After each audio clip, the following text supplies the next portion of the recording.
I used to think my little corner of the neighborhood was perfect. Quiet, clean, friendly enough, but not too nosy.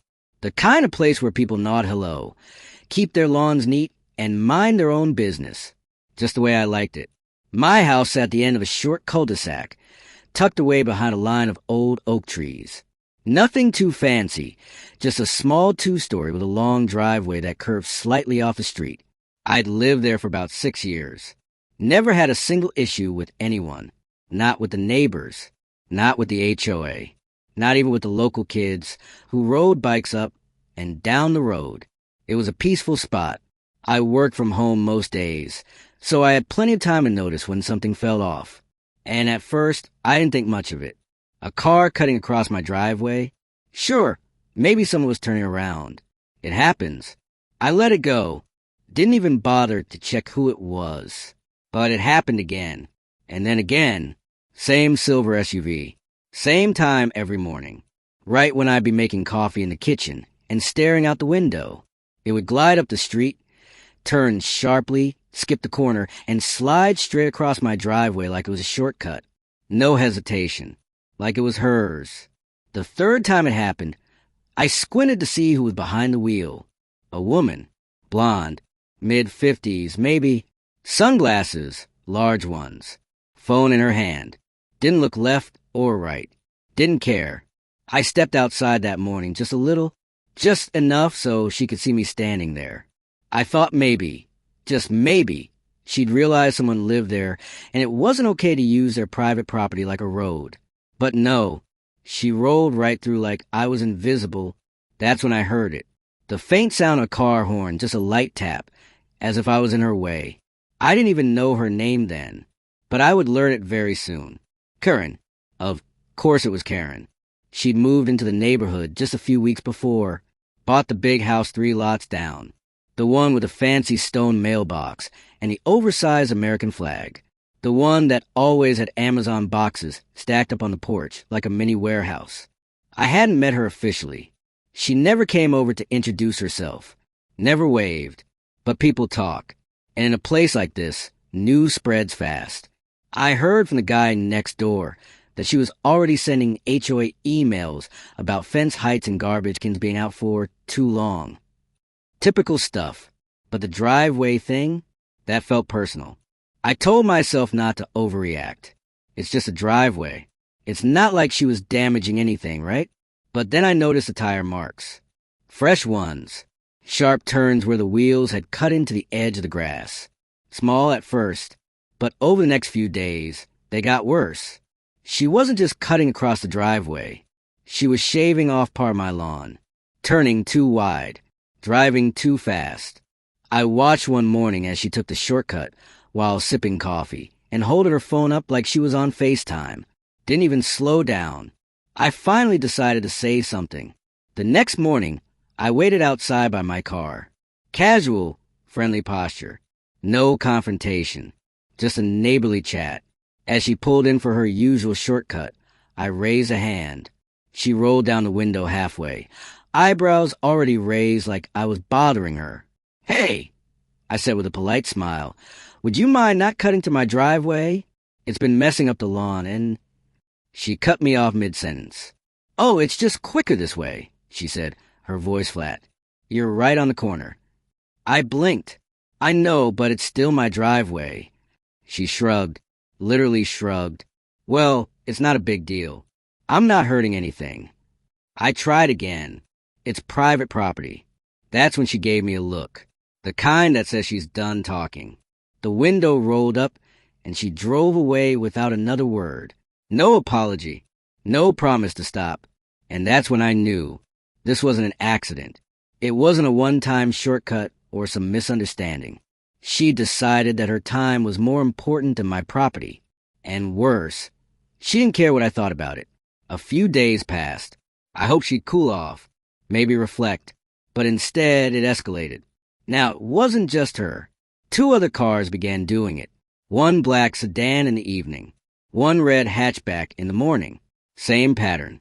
Same shortcut. One even left muddy streaks after rain. And every time, I'd be standing there at the window, heart pounding in my chest, watching strangers disrespect my space like it was some kind of public path. I tried to stay calm, told myself it would blow over, but the truth was, it was eating away at me. I was angry, not the shouting kind, not the yelling on the porch kind, but the quiet, slow-burning kind. The kind of anger that builds up in your chest like pressure in soda can, shaken but sealed. And the worst part? The HOA didn't care. I emailed them. I kept it simple. I said I'd appreciate their help in reminding residents not to use private driveways as roadways. I even attached a photo of the tire marks. A video clip of Karen's SUV rolling through. Evidence. Their reply? We encourage neighbors to work out small disputes among themselves. Let us know if it becomes a safety issue. Safety issue? What about respect? What about boundaries? I replied again. Got nothing back. And just like that, I was alone in it. Every day, she'd drive by right on schedule. Sometimes she'd smile through the window. Sometimes she'd pretend I wasn't there. But always, she'd roll right through, like I didn't matter, like my home wasn't mine. I started waking up early just to watch, just to prepare myself for that moment. The moment she'd appear like clockwork and remind me that this wasn't peace anymore. This was war, a quiet war, the kind fought with small cuts, with looks, with silence. I started dreading mornings, dreading the sound of her tires, the sight of her car. It's funny how something so small, so seemingly petty, can change how you feel about your home, your own driveway, a patch of concrete you used to walk on, without a second thought. But when someone takes it from you, even in a tiny way, it sticks.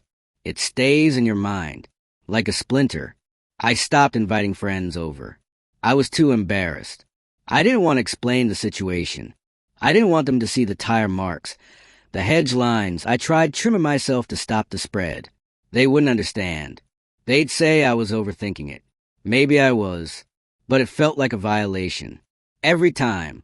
Then one morning, just as I was stepping out to grab the paper, her SUV pulled through again, but this time, she slowed down, rolled down her window fully, and she smiled. Not a kind smile, not even a fake one. It was smug. I told the HOA about you, she said. Said you were being aggressive. She drove off before I could say a word. And there it was. The game had changed. I wasn't just a guy with the driveway anymore. I was now the problem neighbor. The one bothering Karen. The one being reported. The HOA sent a note the next day. A warning about maintaining neighborly behavior and avoiding unnecessary conflict. No mention of her shortcuts. No mention of the videos or photos I'd sent. I stood there with the letter in my hand. Stunned. I wanted to scream. Or punch something. Or tear it up and throw it in her mailbox. But I didn't do any of that. I just stood there, staring out at my driveway, at the tire marks, at the path she'd carved, through my property, through my peace. And I decided enough was enough. After that letter from the HOA, everything felt different. It wasn't just about Karen anymore. It wasn't just some neighbor being rude or entitled.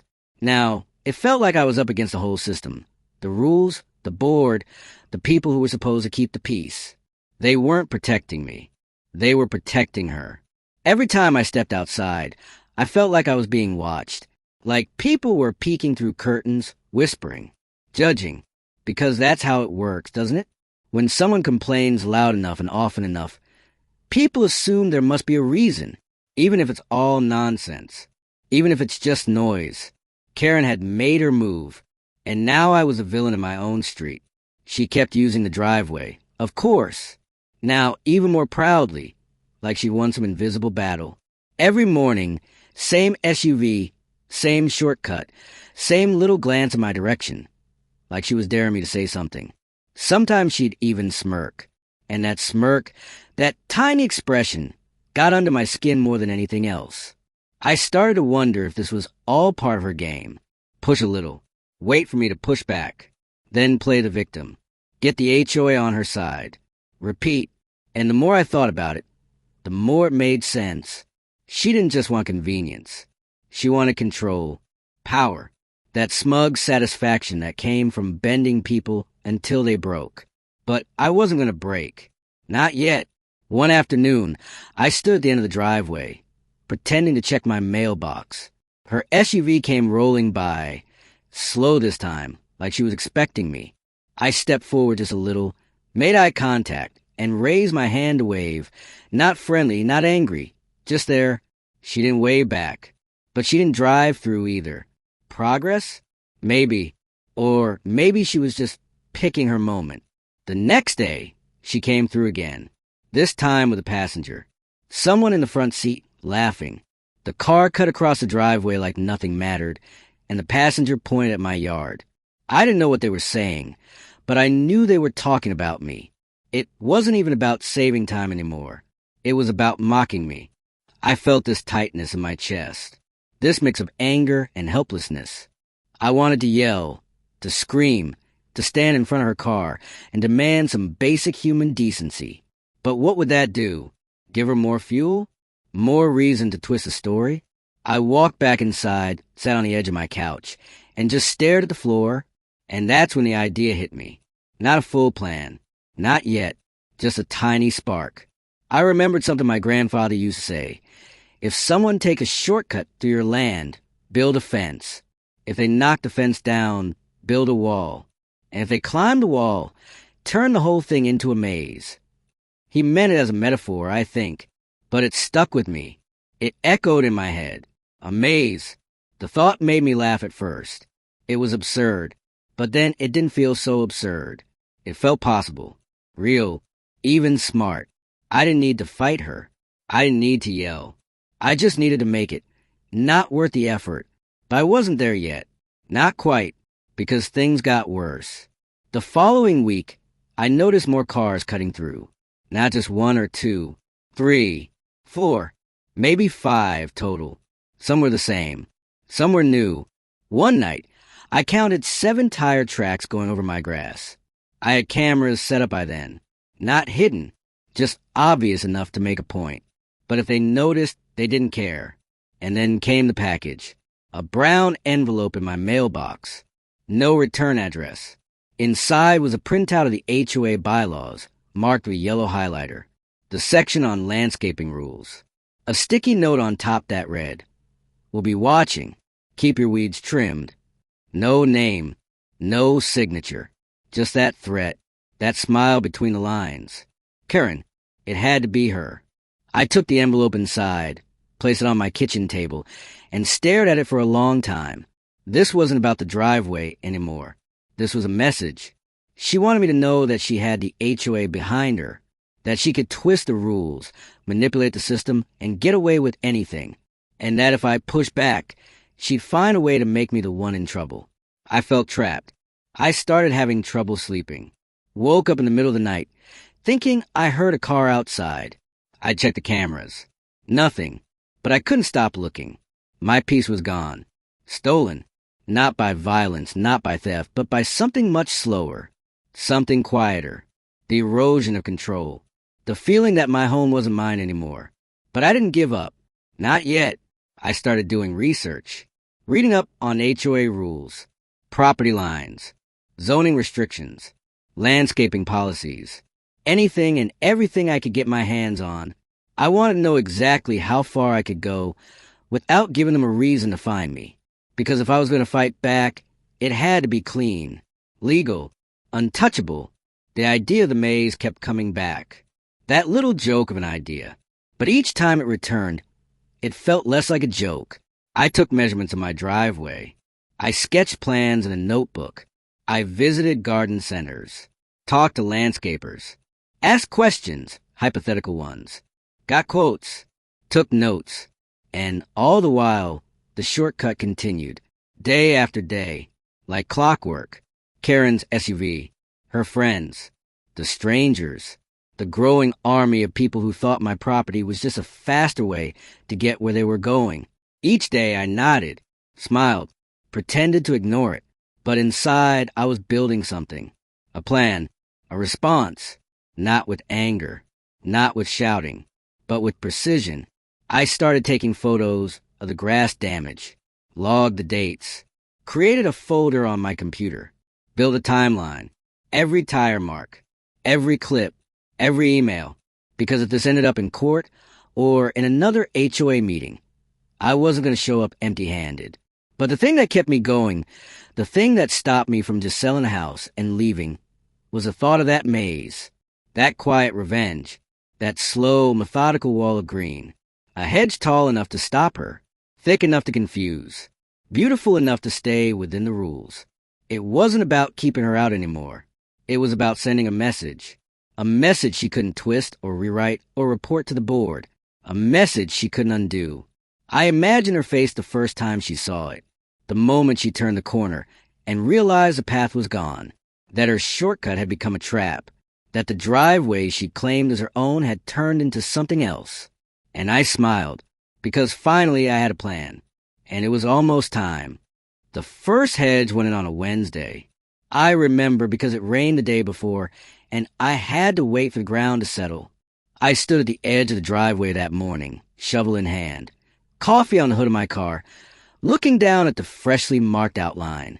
3 feet in from the concrete, I'd drawn a line with string and tiny white stakes.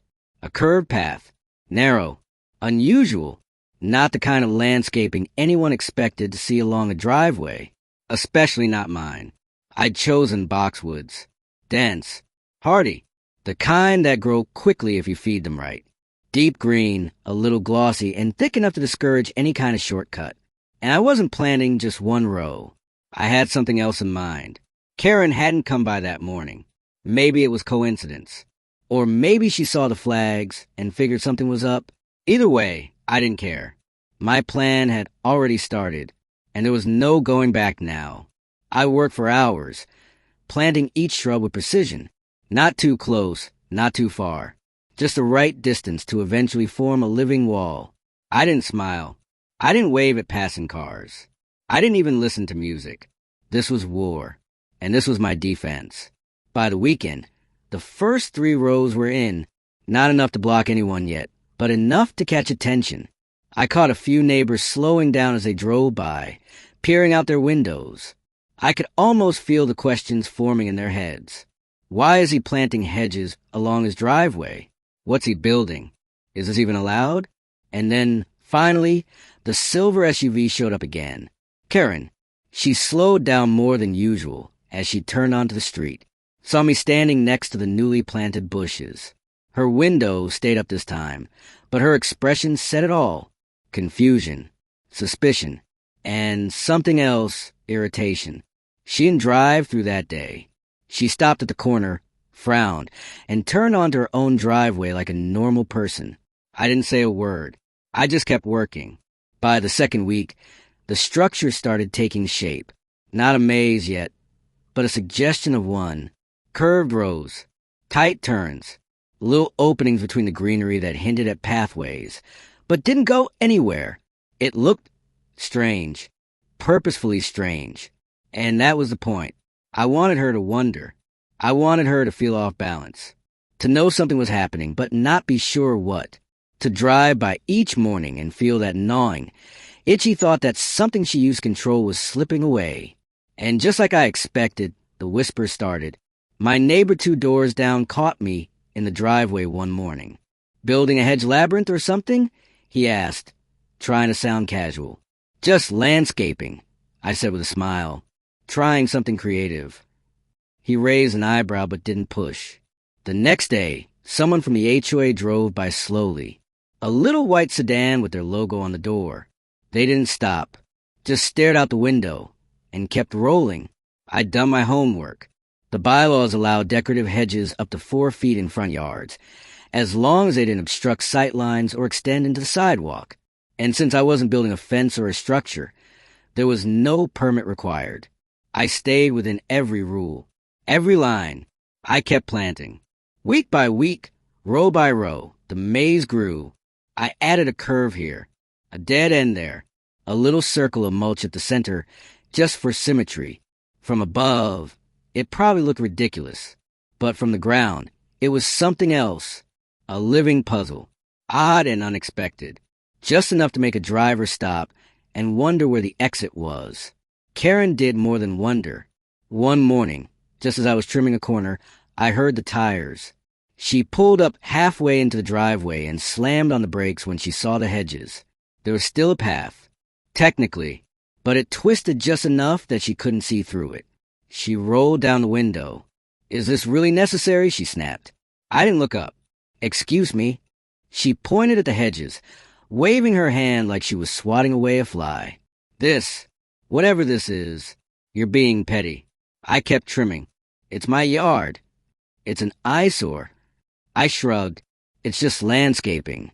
She clenched the steering wheel. "You know what you're doing." I looked up at her, calm. "Yes, I do." For a moment, her mouth opened like she had more to say. But she didn't. She just stared at me, like she was waiting for me to break character, to get angry, to snap. But I didn't. She rolled up the window and backed out, tires crunching over the edge of the street. The next morning, she came by again. This time, she didn't stop. She tried to cut through the driveway, like she used to, but she didn't get far.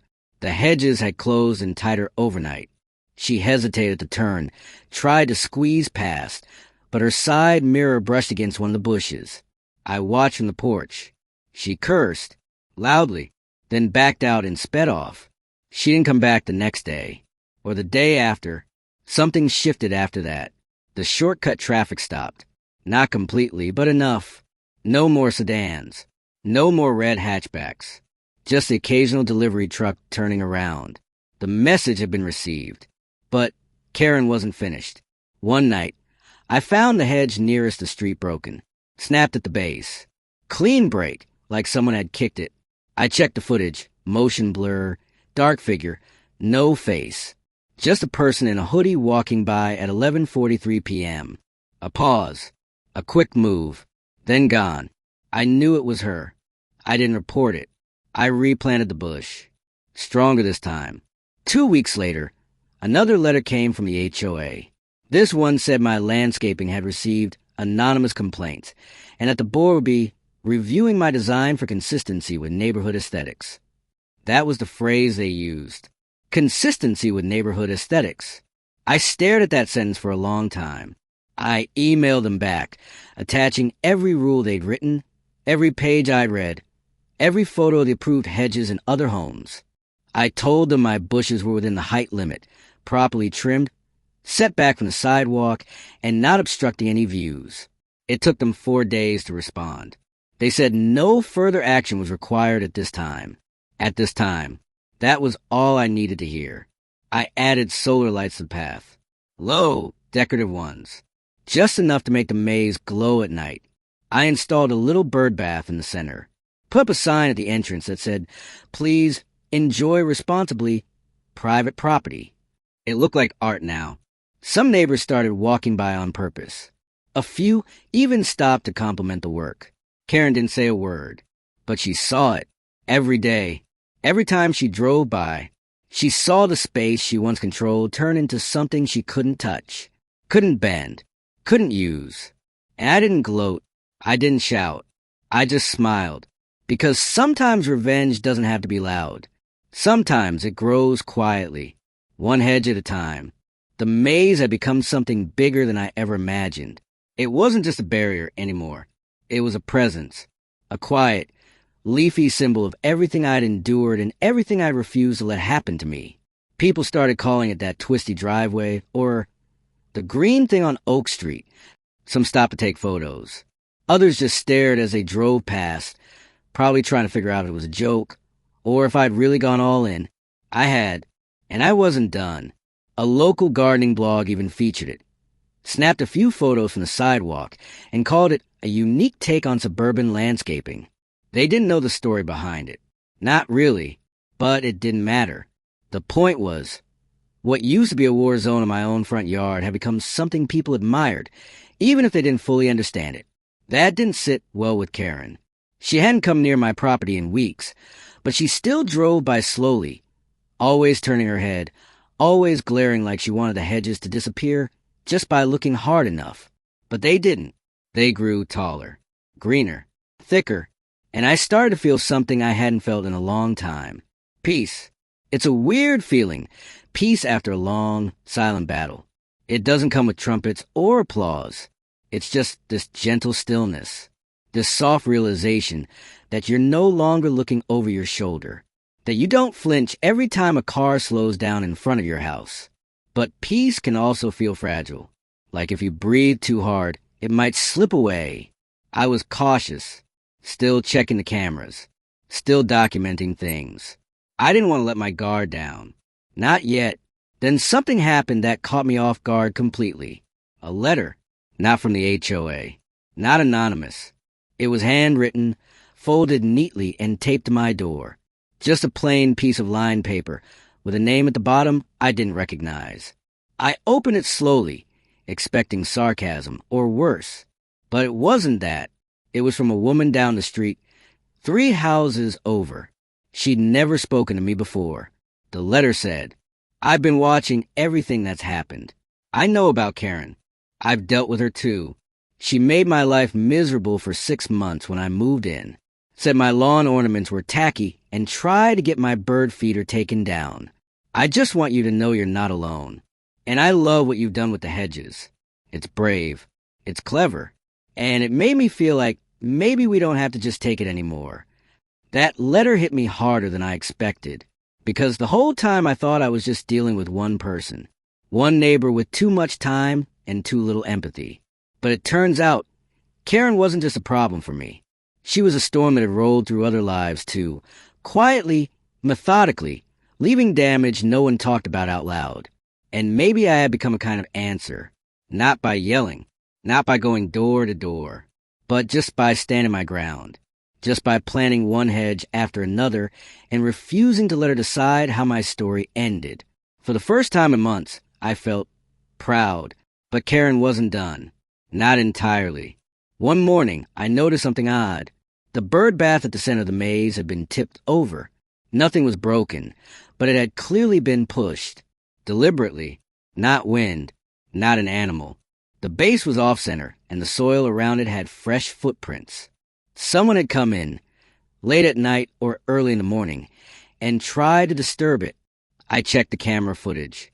Same thing as last time. A blur. No face. A hoodie. Could have been anyone. But I knew. It was a final act of someone who realized they'd lost. Not a strategic move. Just a last, desperate attempt to shake something they couldn't control anymore. I set the bird bath upright again. Planted low lavender around its base.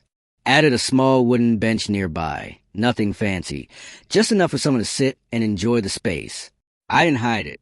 I didn't cover it up. Let her see it. Let her know that even when she tried to knock things down, I would build them right back. Stronger, better, and more beautiful than before. Spring came early that year. The hedges grew thick and healthy. A few even bloomed with tiny white flowers along the edges. Bees came.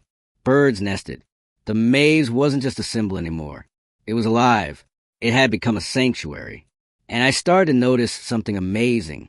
People were walking through it, not in a disrespectful way, not cutting across the yard, but slowly, carefully, like they were curious, like they wanted to experience it.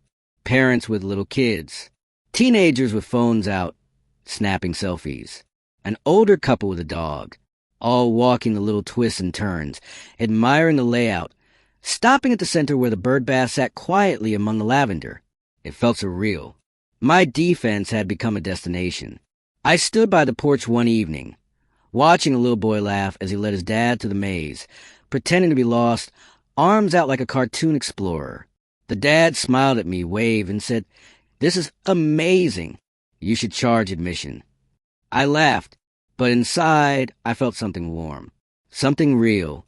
It had taken months of patience, of frustration, of second-guessing myself. But now, my home was mine again. More than that, it had become something people respected, something people actually looked forward to seeing. And Karen? She faded. The SUV stopped coming by. I didn't see her in the neighborhood anymore. No more letters. No more broken plants. Just silence. Peaceful, uninterrupted silence. Someone told me she'd moved out, sold her house quietly, didn't say goodbye to anyone, just packed up and left. I don't know if that's true. I never checked. And honestly, I didn't care. She'd built her reputation, and eventually, it turned on her. People had seen how she operated, how she manipulated. And when her usual tricks didn't work on me, when I didn't yell or fight or stoop to her level, it showed everyone else what kind of person she really was. That's the funny thing about quiet resistance. It doesn't always make headlines, but it makes history. And as I stood there, watering the hedges that started this whole thing, I thought about how close I came to giving up, how easy it would have been to just move or give in or tear up the driveway and pour concrete barriers. But I didn't. I chose creativity over conflict, growth over destruction. And the result was more than I ever imagined. The maze wasn't perfect. It didn't change the world, but it changed my world. It reminded me that I didn't need to scream to be heard. I just needed to stand my ground with quiet, steady hands and plant something worth protecting.